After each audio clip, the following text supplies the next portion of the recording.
प्रिय विद्यार्थियों, राजनीति विज्ञान की इस कक्षा में आप सभी का स्वागत है। आज के इस वीडियो लेक्चर में हमारे अध्ययन का विषय है राष्ट्रसंघ के कार्य।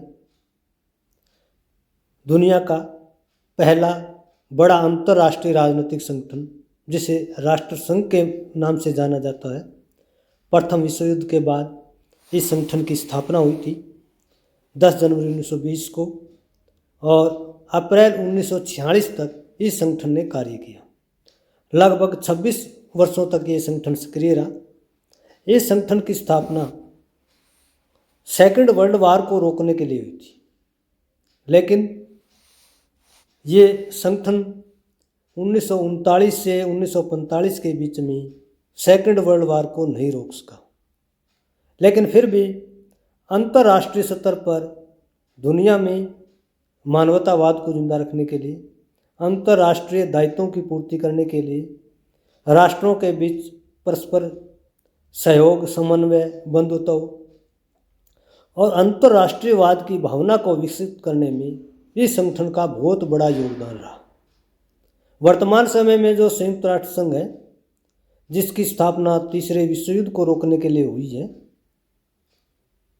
उस संगठन की स्थापना इसी पुराने संगठन के आधार पर की गई है। तो राष्ट्रसंघ ने 1920 से लेकर के 1946 तक कौन कौन से कार्य किए, उनके बारे में आज हम अध्ययन करेंगे कि राष्ट्रसंघ ने कौन कौन से कार्य किए हैं। राष्ट्रसंघ का प्राथमिक कार्य है विश्व शांति एवं सुरक्षा का। राष्ट्रसंघ की प्रस्तावना में दिया गया है कि राष्ट्रसंघ का कार्य अंतर्राष्ट्रीय शांति एवं सुरक्षा को बनाए रखना है। विश्व के सभी राष्ट्रों की संप्रभुता, एकता, अखंडता व स्वतंत्रता को बनाए रखना इस संगठन की प्रमुख जिम्मेदारी थी। प्रस्तावना में सभी सदस्य राष्ट्रों से युद्ध न करने का बंधन स्वीकार किया गया। प्रस्तावना में कहा गया कि संधिकर्ता गुट अंतर्राष्ट्रीय स्तर पर युद्ध न करने का बंधन स्वीकार करेंगे। युद्ध न करने का बंधन एक प्रकार से विश्व शांति की कामना करना है, विश्व सुरक्षा की कामना करना है। इसके साथ साथ राष्ट्रसंघ के उद्देश्यों में सदस्य राष्ट्रों की संप्रभुता व अखंडता को बनाए रखने की जिम्मेदारी दी गई। तो राष्ट्रसंघ का प्रमुख कार्य, प्राथमिक कार्य, चाहे वो प्रस्तावना हो या इसकी परिसंविधा हो जिसमें 26 अनुच्छेद दिए गए हैं, इन सभी 26 अनुच्छेदों में और प्रस्तावना में राष्ट्रसंघ का प्राथमिक कार्य द्वितीय विश्व युद्ध को रोकना था, विश्व स्तर पर शांति स्थापित करना था, सभी राष्ट्रों की सुरक्षा को सुनिश्चित करना था।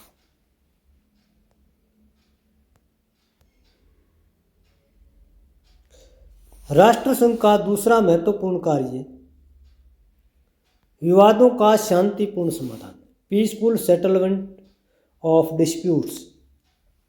राष्ट्रसंघ की परिसंविधा के अनुच्छेद 10 से लेकर 17 तक अंतर्राष्ट्रीय विवादों के शांतिपूर्ण समाधान की बात कही गई।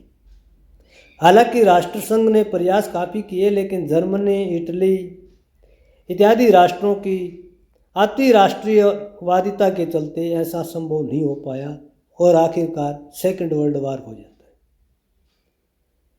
है। राष्ट्रसंघ ने अंतर्राष्ट्रीय विवादों के समाधान के लिए बातचीत, मध्यस्थता, पंच निर्णय व आर्थिक प्रतिबंध का प्रयोग किया। राष्ट्रसंघ से रशिया को और दूसरे देशों को कई बार निकाला गया। कई बार अंतर्राष्ट्रीय विवादों में मध्यस्थता की गई, पंच निर्णय के प्रयोग किए गए, आर्थिक प्रतिबंध भी लगाए गए, ताकि अंतर्राष्ट्रीय स्तर पर राष्ट्रों की शांति, राष्ट्रों की सुरक्षा, राष्ट्रों की संप्रभुता, एकता, अखंडता बनी रहे और अंतर्राष्ट्रीयवाद की भावना और ज़्यादा विकसित हो। अंतर्राष्ट्रीय स्तर पर शांति समाधानों में जैसे न्याय के स्थायी न्यायालय ने सदस्य राज्यों की इच्छा के आधार पर आर्थिक प्रतिबंध लगाना, ये भी एक प्रकार से शांतिपूर्ण साधनों में आता है। तो अंतर्राष्ट्रीय स्तर पर विवादों के समाधान के लिए असंवैधानिक या हिंसक साधनों की तुलना में शांतिपूर्ण साधनों के प्रयोग पर बल दिया गया और ये राष्ट्रसंघ की एक महत्वपूर्ण उपलब्धि थी। राष्ट्रसंघ का तीसरा महत्वपूर्ण कार्य शस्त्रीकरण पर रोक।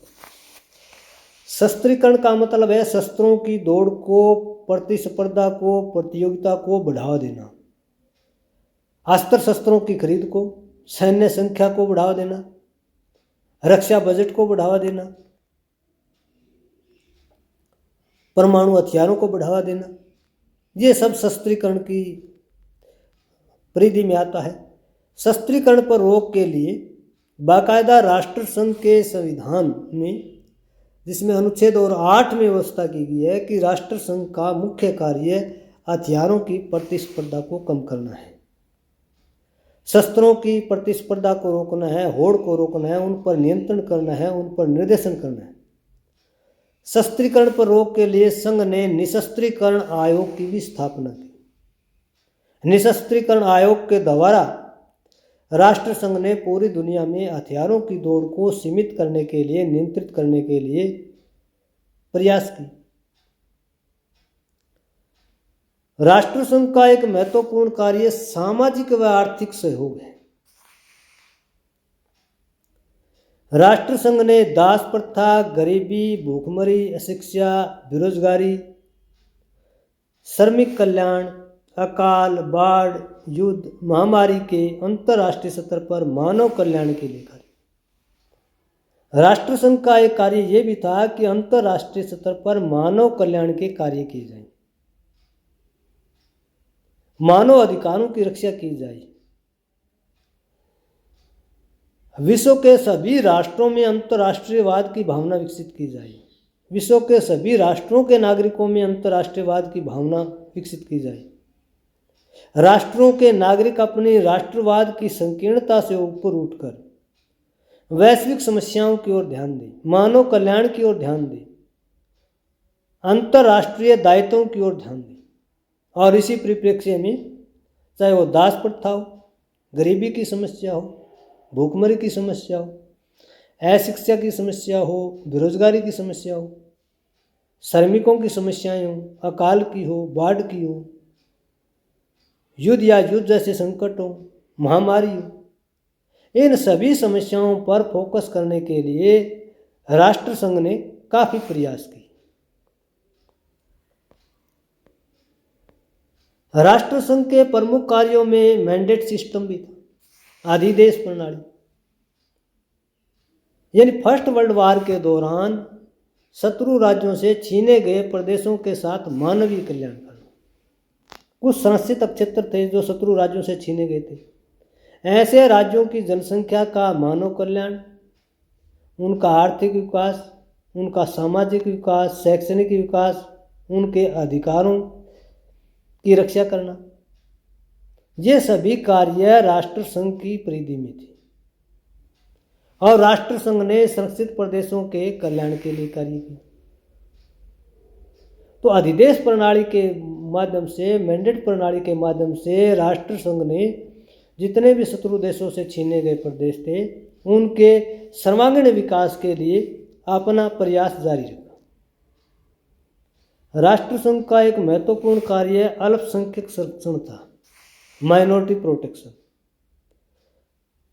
राष्ट्रसंघ का एक महत्वपूर्ण कार्य अल्पसंख्यकों की सुरक्षा एवं कल्याण करना है।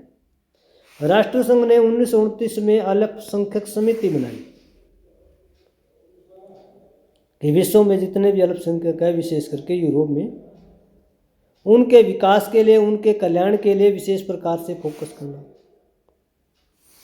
हालांकि पोलैंड व जर्मनी ने संघ के नियमों की अवहेलना करके अत्याचार जारी रखा। राष्ट्रसंघ के प्रमुख कार्यों में आर्थिक प्रतिबंध था, पर संविधा के अनुच्छेद 16 में व्यवस्था की गई कि शांति विरोधी राष्ट्रों के विरुद्ध आर्थिक प्रतिबंध लगाए जा सकते हैं। संघ के जो सदस्य राष्ट्र किसी प्रकार से अंतर्राष्ट्रीय दायित्वों का वहन नहीं करते हैं, युद्ध या युद्ध जैसी गतिविधियों को बढ़ावा देते हैं, उनके खिलाफ आर्थिक प्रतिबंध लगाने की व्यवस्था राष्ट्र संघ के द्वारा की। युद्ध रोकने के लिए आर्थिक प्रतिबंधों के साथ साथ सैन्य कार्रवाई करने का भी अधिकार दिया गया। हालांकि राष्ट्र संघ ने कभी भी संघ के नियमों का उल्लंघन करने वाले राष्ट्रों के विरुद्ध सैन्य कार्रवाई नहीं की, क्योंकि राष्ट्र संघ जैसा अंतर्राष्ट्रीय संगठन तत्कालीन समय में अपनी प्रारंभिक अवस्था में था। अमेरिका के अभाव में यह संगठन इतना ज़्यादा प्रभावशाली नहीं रहा, लेकिन दुनिया को एकजुट करने में, विश्व संघ के रूप में, विश्व सरकार के रूप में धारणा को विकसित करने में इस संगठन की बहुत बड़ी भूमिका रही।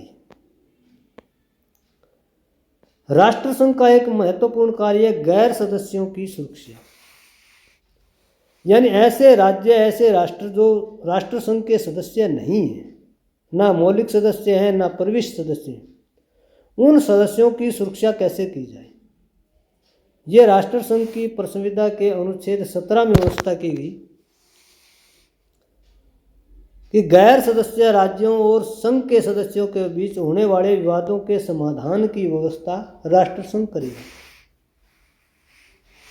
इसके लिए जरूरी है कि गैर सदस्य राज्य को संघ के नियमों का पालन करना होगा, यानी ऐसे राज्य जिसके ऊपर कोई संकट है, किसी प्रकार की उसकी एकता, अखंडता, संप्रभुता को खतरा उत्पन्न है, ऐसे राष्ट्र जो है पहले ये वायदा करेंगे कि हम राष्ट्र संघ के जो अंतर्राष्ट्रीय नियम हैं, अंतर्राष्ट्रीय व्यवस्थाएं हैं, उनको स्वीकार करते हैं। उसके बाद ऐसे गैर सदस्य राष्ट्रों की जो सुरक्षा की जिम्मेदारी है वो राष्ट्र संघ लेगा। विश्व शांति एवं सुरक्षा के लिए गैर सदस्य राष्ट्रों के विरुद्ध भी आर्थिक प्रतिबंध व सैन्य कार्रवाई की जा सकती थी। ये भी राष्ट्र संघ का एक महत्वपूर्ण कार्य निर्धारित किया गया। तो आज के इस वीडियो लेक्चर में हमारा प्रमुख जो अध्ययन का केंद्र था वो था राष्ट्र संघ के कार्य। दुनिया के पहले सबसे बड़े अंतर्राष्ट्रीय राजनीतिक संगठन जिसे राष्ट्र संघ के नाम से जाना जाता है, लीग ऑफ नेशन के नाम से जाना जाता है, उसने कौन कौन से कार्य किए, उसकी कौन कौन सी जिम्मेदारियां थी, उसके क्या अंतर्राष्ट्रीय दायित्व थे। तो राष्ट्र संघ के कार्यों से संबंधित आज का ये लेक्चर आपको कैसे लगा कमेंट करके ज़रूर बताइएगा। अगर ये लेक्चर पसंद आता है तो इसे लाइक कीजिए, अपने मित्रों के साथ शेयर कीजिए और मेरे इस यूट्यूब चैनल को सब्सक्राइब करना न भूलिए। धन्यवाद।